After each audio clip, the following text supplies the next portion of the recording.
The Architecture of Time by C.E. Love. The concept of a past, a present, and a future is so familiar that we seldom pause to consider how strange it actually is.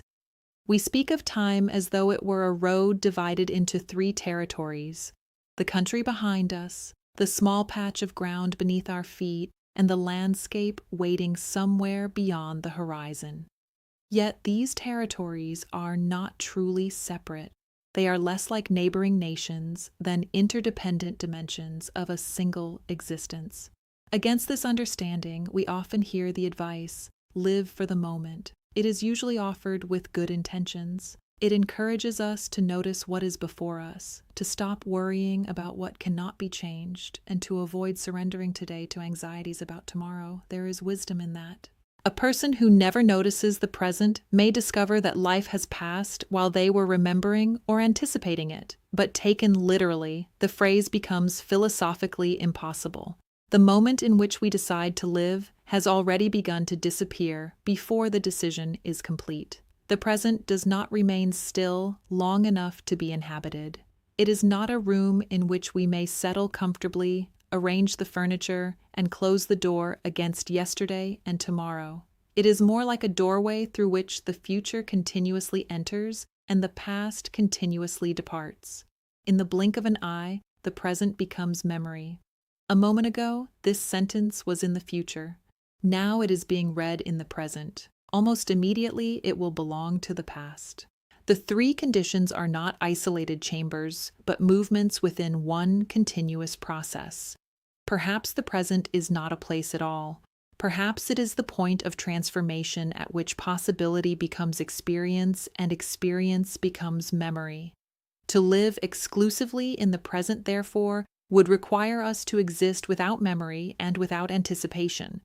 We would have to awaken in every instant with no knowledge of the instant before it and no expectation of the one that follows. We could not complete a sentence, recognize a face, keep a promise, prepare a meal, or cross a street safely. Even the simplest action depends upon a union of times. We remember what a red light means, observe that it is red now, and predict what may happen if we step into traffic. The past instructs the present, and the present negotiates with the future. Our identities are constructed in much the same way. I am not merely the person I happen to be during this single second. I am also the accumulation of what I have experienced, what I have loved, what I have lost, what I regret, and what I have learned. At the same time, I am shaped by what I hope to accomplish, whom I intend to become, and which possibilities I still believe await me. Remove the past, and identity loses its continuity. Remove the future, and identity loses its direction. Remove the present, and neither memory nor possibility can be acted upon. We are temporal creatures, not momentary ones. This becomes especially apparent in our information age.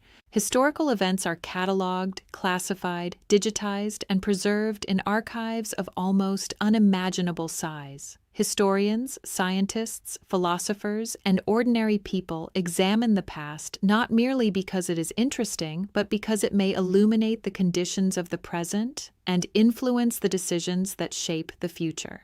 We often repeat the warning that those who do not remember the past are condemned to repeat it. The statement suggests that memory is more than a record. It is a navigational instrument. Without it, humanity may continue circling the same errors, mistaking repetition for progress simply because the scenery has changed.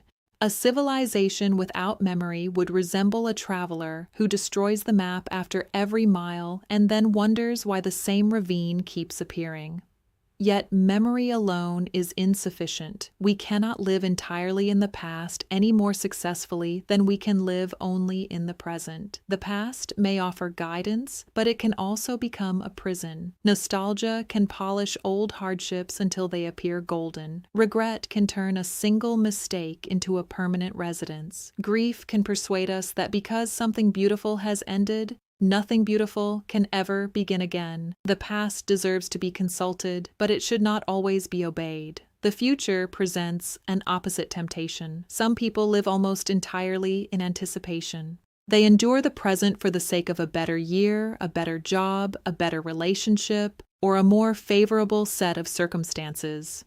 Their lives become waiting rooms. They are forever preparing to begin living, unaware that the preparation itself is consuming the life they intend eventually to enjoy. The future gives us direction, but it cannot guarantee arrival. Balance, then, does not mean dividing our attention equally among three separate worlds. It means understanding that each aspect of time performs a different and necessary function. The past provides information, the present provides agency, the future provides purpose. The past tells us where we have been, the present allows us to choose. The future gives consequence to that choice. Even our physical world suggests that existence depends upon dimensional relationship. A line is understood through length. A plane requires length and width. A solid form possesses length, width, and depth. Many artistic representations are called two-dimensional because they present the illusion or suggestion of depth upon a flat surface. A truly single-dimensional human existence would be impossible for us to inhabit. We require dimensional complexity simply to occupy space. Why, then, should we imagine that our existence in time can be compressed into one isolated temporal dimension? If time is considered a fourth dimension, then attempting to live only in the present is rather like attempting to live only in the width of a house while rejecting its length, height, and depth. One may describe such a thing mathematically, but one cannot comfortably reside there. A life flattened into a single temporal plane would not be simplicity. It would be deprivation. The relationship among past, present, and future can also be compared to the building of a house. Suppose someone purchases a pile of lumber, walks to the corner of an empty lot, and begins fastening boards together at random. The builder refuses to consider how houses have been constructed before, because that knowledge belongs to the past. He refuses to create a plan because the completed house belongs to the future. He insists upon living only in the moment, hammering whichever board happens to be nearest. This may be an exhilarating exercise in spontaneity, but it is unlikely to produce a sound roof, a working doorway, or plumbing one would care to investigate closely. A successful builder studies what has worked before, considers the needs of the present, and imagines the structure that will eventually be inhabited. The foundation is laid now because of lessons learned previously, and because of weight it must support later. Every nail joins all three times: the remembered method, the present action, and the anticipated result. Our lives are built in precisely this fashion. The choices we make today are shaped by structures already standing within us, some sound and some in need of repair. At the same time, those choices become the foundations upon which later circumstances will rest. We may not know exactly what the finished house will look like, but uncertainty does not relieve us of the responsibility to build with care. To say that the future is unpredictable is not the same as saying it is irrelevant. We do not carry an umbrella because we possess absolute knowledge that it will rain. We carry one because clouds make rain possible. We save money not because we know exactly which need will arise, but because experience teaches us that needs do arise. We apologize because we hope a damaged relationship may have a future. We plant trees whose shade we may never sit beneath because we understand that tomorrow belongs not only to ourselves. Planning does not require prophecy. It requires imagination joined with responsibility.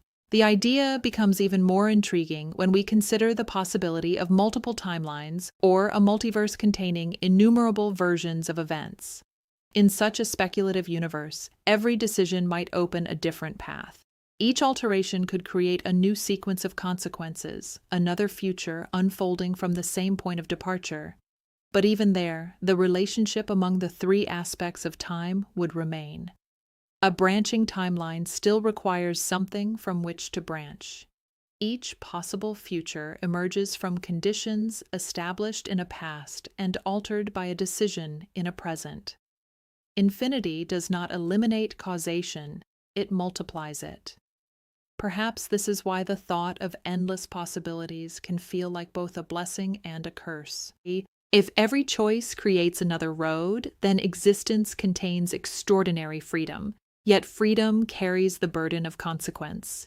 We cannot travel every road merely because it might exist. We must still choose the one upon which we will continue. Even in an infinite universe, a lived life is composed of particular footsteps. The proverbial ostrich with its head in the sand offers another useful image, despite the fact that real ostriches have been unfairly maligned by the metaphor.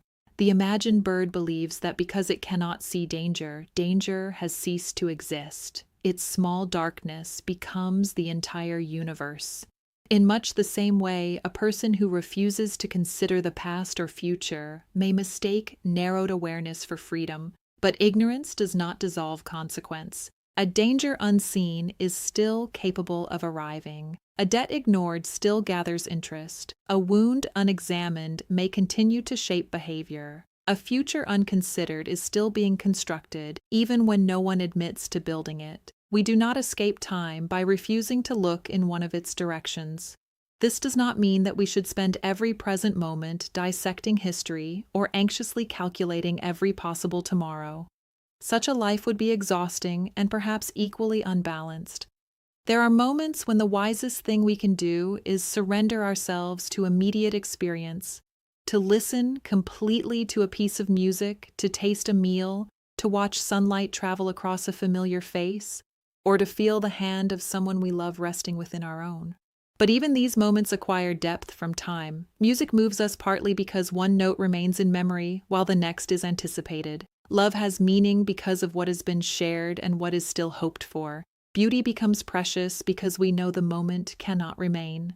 The present is not diminished by its connection to the past and future, it is enriched by them. Perhaps the better advice is not live only for the moment, but be awake within the moment. Bring to it what the past has taught you. Notice what is happening now. Consider what your actions may create. The goal is not to imprison ourselves within yesterday or sacrifice everything to tomorrow, but to allow memory, awareness, and imagination to work together. Past, present, and future are not rival claimants fighting for ownership of our lives. They are the foundation, the act of building, and the structure taking shape. They are memory, choice, and possibility. They are three expressions of one continuing existence. We do not live in the past, the present, or the future. We live through all three.